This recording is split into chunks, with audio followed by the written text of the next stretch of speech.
প্রত্যেক প্রাণীর মৃত্যুর স্বাদ গ্রহণ করতে হবে। প্রতিটি মানুষকেই মৃত্যুবরণ করতে হবে। সবাই একদিন অন্ধকার কবরে চলে যাবেন। পৃথিবীতে কেউ চিরস্থায়ী থাকার জন্য আসে নাই। সবাই কবরের জিন্দিগিতে চলে যাব।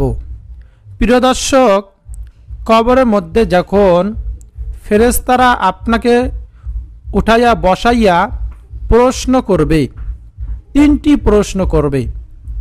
তোমার রবকে, তোমার ধর্ম কি, অথবা তোমার দিন কি, এবং নবীজি সাল্লাল্লাহু আলাইহি সাল্লামকে দেখিয়া বলবে, এই ব্যক্তিকে তুমি কি চেনো?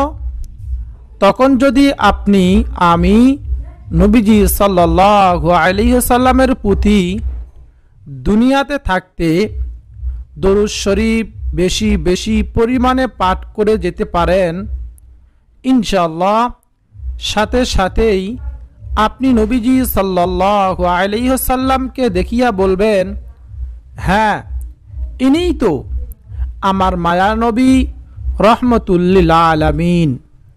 তার প্রেমে পড়িয়াই তো দুনিয়ায় বেঁচে থাকা অবস্থায় আমল করেছি। তার ওসিলায় তো আমরা এই দুনিয়াতে আল্লাহ রাব্বুল আলামিনকে চিনতে পেরেছি। তখন আল্লাহ তাআলা আদেশ করবেন, ও ফেরেশতারা, আমার এই বান্দা অথবা বান্দিকে জান্নাতের বিছানা বিছাইয়া দাও। যত দূর পর্যন্ত তার চোখ যায় তত দূর পর্যন্ত কবরটাকে প্রশস্ত করে দাও এবং রেশমি কাপড় যুক্ত তাকে বিছানা বিছাইয়া দাও। সুবহানাল্লাহ। সুঘ্রাণে মুখরিত তাকে করে দাও। সুবহানাল্লাহ। এবং সে জান্নাতের নিয়ামত পাইতেই থাকবে। প্রিয় দর্শক, আপনার কি জানতে ইচ্ছা করে কোন সেই দরুদ? সেই দরুদ পাঠ করলে কবরের মধ্যে নবীজি সাল্লাল্লাহু আলাইহি সাল্লামকে দেখা মাত্রই আপনি চিনতে পারবেন। তাহলে জেনে নিন কোন সেই দরুদ। আজকের ভিডিওতে মূলত আমি দুইটি পর্বে আলোচনা করব। প্রথম পর্বে আলোচনা করব দরুদ শরীফ পাঠের ফজিলত সম্পর্কে। দ্বিতীয় পর্বে আলোচনা করব কোন সেই দরুদ, সেই দরুদ পাঠ করলে নবীজি সাল্লাল্লাহু আলাইহি সাল্লামকে কবরের মধ্যে দেখে সাথে সাথেই চিনতে পারবেন। তো চলুন সর্বপ্রথমে আলোচনা করা যাক দরুদ শরীফ পাঠের ফজিলত সম্পর্কে।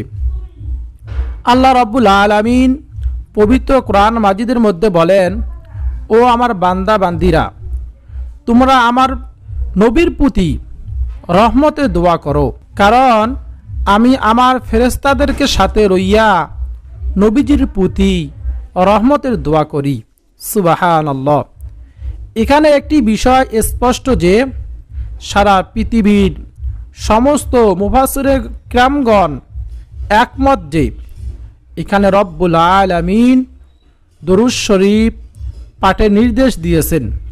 তাহলে এখান থেকে একটি কথা বোঝা যায় যে আল্লাহ সুবহানাহু ওয়া তাআলা নবীর প্রতি ফেরেশতাদেরকে সাথে নিয়ে দরুদ শরীফ পাঠ করেন। সুবহানাল্লাহ।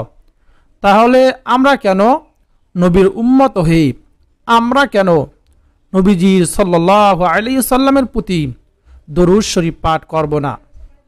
আমরা কত ভাগ্যবান তা কি আপনি জানেন?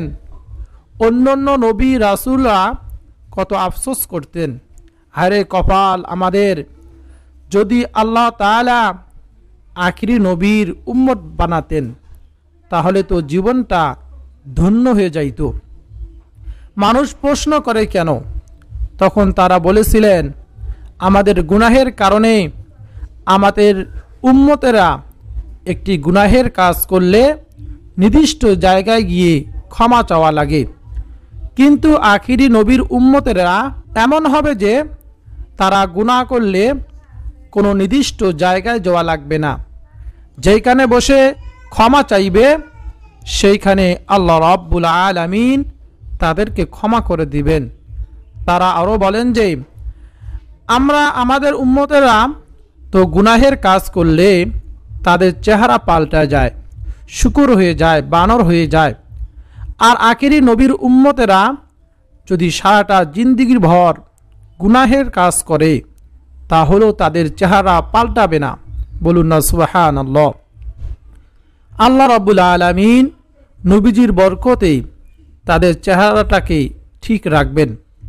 হযরত আদম আলাইহিস সালাতু ওয়াস সালাম আফসোস করে বলেন, হায়রে কপাল, আমি একটি ভুল করার কারণে আল্লাহ রাব্বুল আলামিন আমার স্ত্রী থেকে আমাকে আলাদা করে দিয়েছিলেন 350 বছর।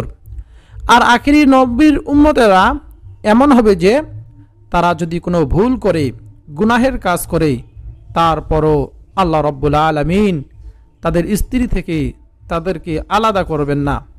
প্রিয় দর্শক, আমরা পাইলাম এমন নবী মুহাম্মদুর রাসূলুল্লাহ সাল্লাল্লাহু আলাইহি ওয়াসাল্লামের উম্মত হতে। এই ওসিলায় কোনো দিন মহান মালিকের দরবারে দরখাস্ত করি নাই, আল্লাহ তাআলা আমাদেরকে আপনি মুসলমান বানাইয়া দেন। আল্লাহ বিনা দরখাস্তে আমাদেরকে মুসলমান বানাইয়াছে। আল্লাহ তাআলা ইচ্ছা করলে পারতেন হিন্দুর ঘরে পাঠাইতে, বৌদ্ধর ঘরে পাঠাইতে, খ্রিস্টানের ঘরে পাঠাইতে, তখন আমাদের দিনের পথে আসাটা অনেক বেশি কঠিন হয়ে যাইত। অথচ আল্লাহ রাব্বুল আলামিন বড় মায়া করে, ভালোবেসে, মায়া করে আমাদেরকে মুসলমানদের ঘরে পাঠিয়েছেন। এবং আমাদেরকে আল্লাহ তাআলা পারতেন যে কোনো অন্য নবী রাসূলদের উম্মত বানাইতে, কিন্তু আমাদেরকে মায়া করে, ভালোবেসে, কতটা মহাব্বত করে, রহমত দিয়ে আমাদেরকে আখিরি নবীর উম্মত বানিয়েছেন। বলুন সুবহানাল্লাহ। যেই নবী জান্নাতে ঢোকার আগ পর্যন্ত, যেই নবীর উম্মতেরা জান্নাতে ঢোকার আগ পর্যন্ত অন্য অন্য নবী রাসূল এবং অন্য নবীর উম্মতেরা জান্নাতে ঢোকা হারাম হয়ে যাবে। প্রিয় দর্শক, এমন সেলিব্রিটি আমরা পেয়েছি নবীজির ওসিলায়, আর সেই নবীর প্রতি আমরা দরুদ শরীফ পাঠ করতে পারি না। নবীজি সাল্লাল্লাহু আলাইহি সাল্লাম হাদিসের মধ্যে বলেন, আমার কোনো উম্মত যদি একবার শুধুমাত্র দরুদ শরীফ পাঠ করে, আল্লাহ তাআলা তাকে সাথে সাথে 3টি পুরস্কার দান করেন। সুবহানাল্লাহ। সর্বপ্রথম 1 নম্বর পুরস্কার, তার আমলনামা থেকে 10টি গুনাহকে সরিয়ে দেন, মাফ করে দেন। 2য় নম্বর পুরস্কার হলো আল্লাহ রাব্বুল আলামিন তাকে 10টি রহমত দান করেন। 3য় নম্বর পুরস্কার হলো আল্লাহ তাআলার আদালতে তার মর্যাদা 10 ধাপ আল্লাহ তাআলা বাড়িয়ে দেন। সুবহানাল্লাহি ওয়া বিহামদিহি সুবহানাল্লাহিল আযীম। প্রিয় দর্শক, এতটাই দামি একটি আমল হলো দরুদ শরীফ পাঠ করার আমল। নবীজি সাল্লাল্লাহু আলাইহি ওয়াসাল্লাম বলেন, ওই উম্মতের চেয়ে বড় কৃপণ আর কোনো উম্মত নেই, যেই উম্মত আমি নবীর নাম শোনা মাত্রই আমার উপর দরুদ শরীফ পাঠ করে না। অর্থাৎ আমরা অনেক সময় ওয়াজের মধ্যে, বিভিন্ন বয়ানের মধ্যে যে কোনো গজল শুনে থাকি, নবীজির নাম ওখানে বলা হয়। আমাদের উচিত নবীজির নাম শোনা মাত্রই সাথে সাথেই কমপক্ষে সবচেয়ে ছোট দরুদ শরীফ পাঠ করা, তা হলো সাল্লাল্লাহু আলাইহি ওয়াসাল্লাম, সাল্লাল্লাহু আলাইহি ওয়াসাল্লাম, এটা বলা। প্রিয় দর্শক, যদি আপনি না বলতে পারেন তাহলে আপনার চেয়ে কৃপণ এই দুনিয়াতে আর একজনও নেই। নবীজির হাদিসের ভাষ্য মতে নবীজি আরও বলেন, উম্মত বেশি বেশি পরিমাণে দরুদ শরীফ পাঠ করিয়া আমাকে সুপারিশের জন্য সাহায্য করো। এখানে একটি বিষয় স্পষ্ট যে, যে ব্যক্তি নবীজি সাল্লাল্লাহু আলাইহি ওয়াসাল্লামের প্রতি বেশি বেশি দরুদ শরীফ পাঠ করবে, নবীজি তাকে অবশ্যই হাসরের ময়দানে সুপারিশ করবেন ইনশাআল্লাহ। এখন আপনি বলবেন, শুধু দরুদ শরীফ পাঠ করলেই হবে? অন্য অন্য আমলের কোনো প্রয়োজন হবে না? হ্যাঁ, অবশ্যই অন্যান্য আমলেরও প্রয়োজন হবে। দরুদ শরীফ তো একটি নফল ইবাদত, আর যে ফরজ ইবাদত রয়েছে সেগুলো তো আপনাকে অবশ্যই বাধ্যতামূলক আদায় করতে হবে। প্রিয় দর্শক, কোনো কথা না বাড়িয়ে চলুন সেই দরুদ সম্পর্কে জেনে নেই। যে দরুদ শরীফটি আপনি পাঠ করলে মৃত্যু পর্যন্ত নবীজিকে কবরের মধ্যে গিয়ে দেখা মাত্রই চিনে ফেলতে পারবেন। আর সেই দরুদটি আপনি চাইলে নোট করে নিতে পারেন। আর সেই দরুদ শরীফটি হল আল্লাহুম্মা সাল্লি আলা ওয়া সাল্লিম আলা নাবিয়িনা মুহাম্মদ। এই দরুদ শরীফটি মৃত্যু পর্যন্ত পাঠ করব ইনশাআল্লাহ। যে কোনো সময় মনে হইলেই আমরা দরুদ শরীফটি পাঠ করব। সকাল সন্ধ্যায় আমরা পাঠ করব। আল্লাহ রাব্বুল আলামিন আমাদেরকে এমন ফজিলতের ভাগীদার বানিয়ে দিবেন ইনশাআল্লাহ। আপনি যদি এই দরুদ শরীফটি মৃত্যু পর্যন্ত পাঠ করতে পারেন, নামাজ পড়লেন না, রোজা রাখলেন না, পর্দা করলেন না, হালাল হারাম বেছে নিলেন না, আপনাকে অবশ্যই জাহান্নামে যেতে হবে। একটি কথা মনে রাখবেন, নামাজ হচ্ছে ফরজ ইবাদত, রোজা হচ্ছে, আবার পর্দা হচ্ছে ফরজ। এগুলো আপনাকে অবশ্যই মানতে হবে। দরুদ তো নফল ইবাদত। দরুদ শরীফ পাঠ করিয়া সব সময় মহান মালিকের কাছে বলবেন, হে আল্লাহ, আমাকে আপনি এই দরুদের ওসিলায় হেদায়েত দান করে দিন, আমিন। দেখবেন আল্লাহ রাব্বুল আলামিন অবশ্যই হেদায়েত দান করবেন এবং দোয়া করবেন আল্লাহ তাআলার কাছে, আল্লাহ তাআলা আমাকে হেদায়েত পাওয়ার মতো এমন তৌফিক, চেষ্টা করার মতো তৌফিক দান করেন। দেখবেন আল্লাহ তাআলা আপনাকে চেষ্টা করার মতো তৌফিক দিবেন।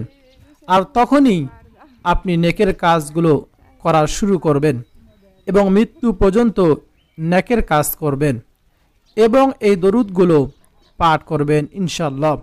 নবীজি সাল্লাল্লাহু আলাইহি সাল্লামকে কবরের মধ্যে দেখা মাত্রই চিনতে পারবেন এবং অন্য যে দুইটি প্রশ্ন রয়েছে সেটাও দিতে পারবেন ইনশাআল্লাহ। নবীজি সাল্লাল্লাহু আলাইহি সাল্লাম বলেন, যে ব্যক্তি এই দোয়াটি পাঠ করে, রাদিতু বিল্লাহি রাব্বাও ওয়া বিল ইসলামি দীনা ওয়া বি মুহাম্মাদিন সাল্লাল্লাহু আলাইহি ওয়াসাল্লাম নাবিয়্যাও ওয়া রাসূলা, তার জন্য জান্নাত অবধারিত হয়ে যায়। বলুন সুবহানাল্লাহ, আল্লাহু আকবার। দোয়াটি আবারও বলছি, রাদিতু বিল্লাহি রাব্বাও ওয়া বিল ইসলামি দীনা ওয়া বি মুহাম্মাদিন সাল্লাল্লাহু আলাইহি ওয়াসাল্লাম নাবিয়্যাও ওয়া রাসূলা। প্রিয় দর্শক, তাই আসুন আমরা এই আমলগুলো করার চেষ্টা করব। প্রিয় দর্শক শ্রোতা, ভিডিওটি ভালো লাগলে প্রিয়জনদের কাছে অবশ্যই ভিডিওকে শেয়ার করতে ভুলবেন না। ভালো থাকুন, সুস্থ থাকুন। ইনশাআল্লাহ দেখা হবে পরবর্তী কোনো ভিডিওতে ইনশাআল্লাহ। প্রিয় দর্শক শ্রোতা, এই ভিডিও থেকে লাইক দিবেন, কমেন্টে আমিন লিখবেন এবং চ্যানেলটি সাবস্ক্রাইব করে রাখবেন।